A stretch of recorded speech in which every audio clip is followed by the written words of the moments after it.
m'appelle Cédric Kedesej. Je suis conseiller de chef Guina à Demangou. Vraiment, moi j'étais assis. Mais tu vois que j'ai vu Madou Touré. Nous on est venu ici, on est venu ici l'eau.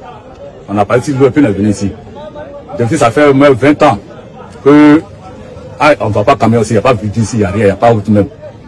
Donc nos enfants font à Zouboué, il n'y a pas d'école, il n'y a pas de collège ici. Donc quand les gens, les enfants vont au collège, ça veut dire nous avons Zouboué, Daloa, Poaké, donc maintenant on a fait un effort que on avait la route. Alors, MPT du PPAC vire au RHTP.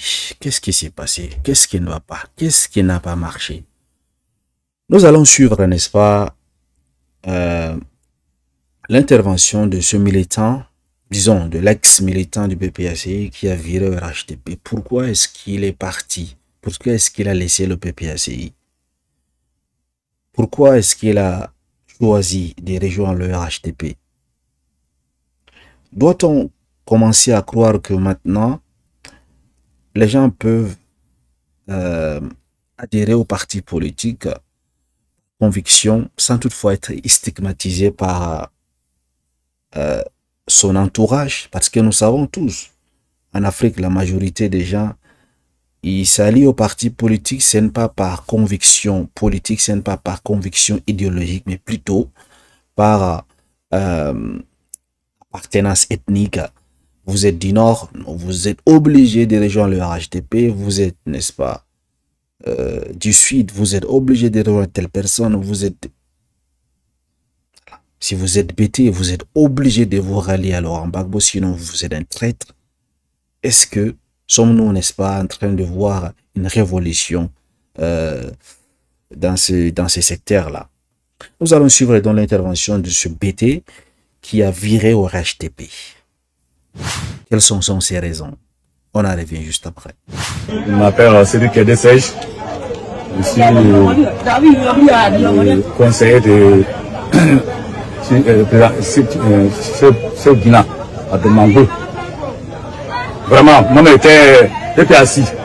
Mais tu vois que j'ai vu Madou Touré. Nous on est venu ici, on est venu ici l'eau. On a parti de l'eau et puis on est venu ici. Depuis ça fait au moins 20 ans que on ne va pas camion aussi, il n'y a pas de ici, il n'y a rien, il n'y a pas route même. Donc nos enfants font à Zouboué, il n'y a pas d'école, il n'y a pas de collège ici. Donc quand les gens, les enfants vont au collège, ça veut dire nous avons Zouboué, Daloa, Poaké, donc maintenant on a fait un effort que on avait la route. Quand elle est venue, il a demandé que moi ma maison là, il a payé 50 000. Quand elle est venue, chacun a payé 100 000. Ah, nous n'avons pas moyen pour payer 100 000. Quand elle est venue ce premier jour, on a demandé, on a parlé de ça. Mais même pas, le même jour, on a donné 2 millions. Les gens là, que vraiment, on n'a pas nous laissé en paix pour que c'est là qu'on a payé la prime, la payer. D'abord, ça ne fait même pas. On n'a pas, après tout, il n'y a pas encore, on n'a pas route, il n'y a pas courant. Il est parti, ça va faire 2 jours, la machine est venue. Bon, avant, on dit, si on veut voir route là, les ponts là, ça fait des milliards. Mais quand lui est parti, on ne sait pas comment il a fait, et puis, pour la même, est venue, on ne sait pas quelle a mis dedans. Donc, si ta femme, si tu vas chercher femme, femme que vraiment il t'aime là, quand tu viens à côté de toi là, c'est toi tes besoins. Mais si elle avait dit, tu l'appelles et puis elle ne vient pas là, c'est que toi, il faut voir qu'elle n'est pas prête pour toi. Mais quand on a approché, elle est venue vers nous. Donc ce monsieur-là, vraiment, après ça, moi, je dis, c'est qui est sèche, je vais mourir derrière lui. Parce qu'il a envoyé la route courant, et puis elle a recruté nous ici encore. Donc ce monsieur-là, Madou Touré, vraiment, si c'était une femme là. Vous avez suivi l'intervention de ce BT qui a viré au RHTP. Il dit que si lui il était femme, Mamadou Touré allait le prendre comme une femme, comme une épouse. C'est grave, hein? Ça veut dire qu'il a une conviction, forte conviction à son adhésion au RHTP en fait. Donc parmi les raisons qu'il a citées, j'ai énuméré quelques-uns ici. Je ne sais pas si vous avez suivi comme moi. Il dit d'abord qu'il était PPAC, mais ça fait 20 ans. Et là où il habite là, je n'ai pas bien suivi un peu, vous savez, il est un peu reculé dans les zones reculées en fait. Ça fait 20 ans, il n'y a pas de route, pas d'école, pas de courant. Là, il souffre en fait. Voilà pourquoi il a rejoint donc le RHDP. Mais qu'est-ce qui s'est passé?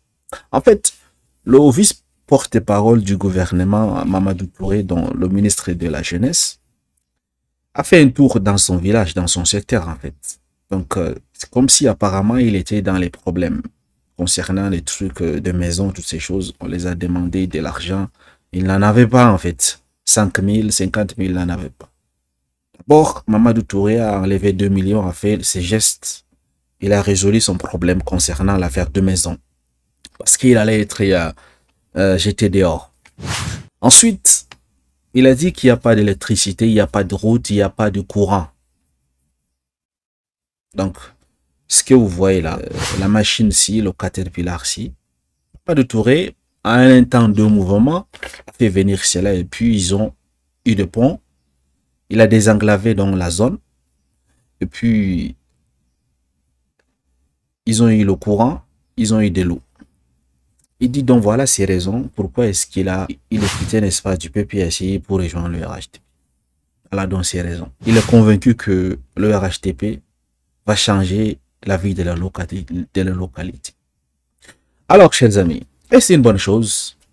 Est-ce que c'est une trahison contre, n'est-ce pas, son ancien parti politique? Est-ce que c'est une trahison puisqu'il est bêté contre Laurent Gbagbo qui est également bêté?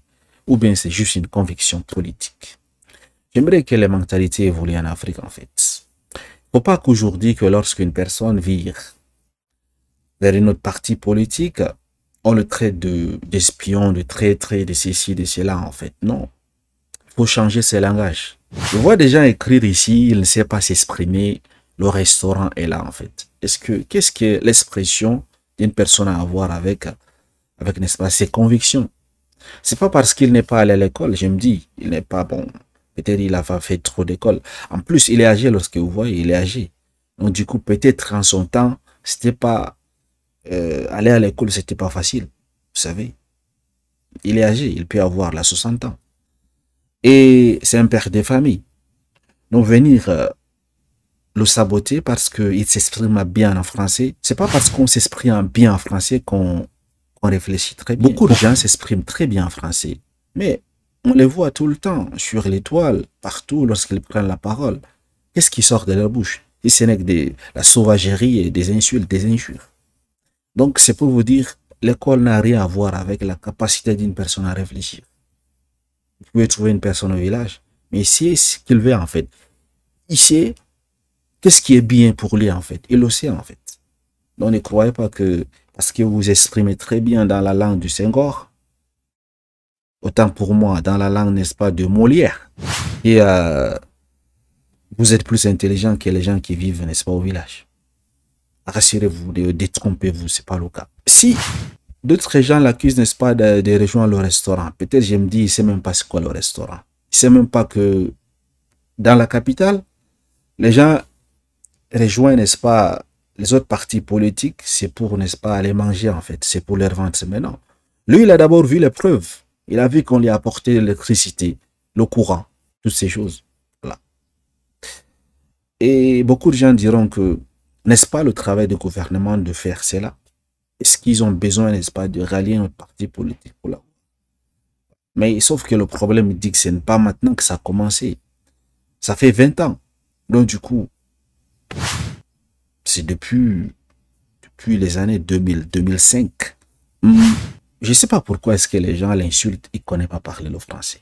D'ailleurs, est-ce que c'est le français qui est la langue maternelle des gens en Côte d'Ivoire? C'est pas ça. Le français, c'est pour les gens qui sont allés à l'école, qui sont instruits en fait. C'est eux qui peuvent parler très bien le français. Et d'ailleurs, même vous-même, dans vos commentaires ici, il y a plein de fautes là. Dans vos écrits, il y a plein de fautes en fait. Donc du coup, et il demande, est-il vraiment bêté? Ça veut dire que les bêtés, tous les bêtés sont allés à l'école. Tous les bêtés savent très bien s'exprimer en français. C'est quoi ces imbécilités en fait? C'est ridicule. Chers amis, vous trouverez des bêtés qui ne sont pas allés à l'école, qui sont restés au village, mais qui réfléchissent plus mieux que d'autres personnes. d'autres CBT qui sont en ville, qui sont allés à l'école. Parce que si vous voulez juger l'intelligence d'une personne en fonction de son niveau de langue, la langue même des colons, c'est que vous-même, vous êtes vraiment très bête en fait. Voilà. La langue maternelle passe tout avant les langues des colons. Les langues des colons, ce sont des langues officielles pour des personnes qui sont allées à l'école, qui ont voulu, n'est-ce pas, apprendre ces langues-là. C'est comme ça. Donc, il ne faut pas juger une personne parce qu'il ne parle pas bien le français. C'est pas ça l'intelligence.